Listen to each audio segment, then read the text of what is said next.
Well, now to a topic many still do not like to talk about, but it is so prevalent: domestic violence. There is word today from the district attorney's office that 1,000 misdemeanor cases are filed each month. Our Rita Trevino looked into that and has a compelling and brave interview from a victim. Should I get past the thought of killing her, because that is the only thing in my mind that is going to make things right.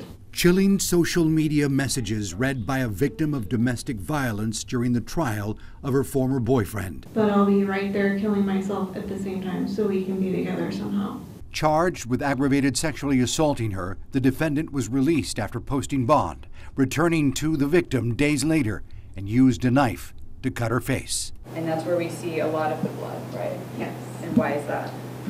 Because it went down my shirt. From your chin? Yes, and my tongue. The graphic testimony that could land the defendant, if convicted, into life in prison. I see most victims most times because they want to drop charges. It's a learned behavior, there's no denying that. Rosa Maria Cervantes and Shirley Esparza have worked with domestic violence victims for years. 30 for Cervantes, close to a dozen for Esparza, both well aware of the seriousness of the issue in Nueces County. It's generation after generation, so I've been doing this work since '77, and I actually have some families that are generation number 5 that I've dealt with generation 4, 3, 2, and 1. The incidence of family violence crosses all socioeconomic boundaries with similar tragic results. People hurt, even killed, and in Nueces County, it's happening more and more. I'm seeing mom, daughter, and granddaughter. So it's sad.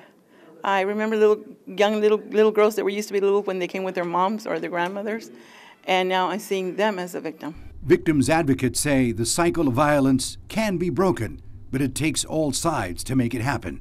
And it doesn't help when charges are dropped against a perpetrator. Rudy Trevino, 3 News. And as the fight against domestic violence in Nueces County continues, District Attorney Mark Gonzalez is holding a summit to show you what to look out for. The Domestic Violence Summit, called Speak Up, will start tomorrow at the Del Mar College Economic Development Center. The special conference starts at 8 a.m. and runs until 5 p.m. For more information, just visit our website, KIIITV.com.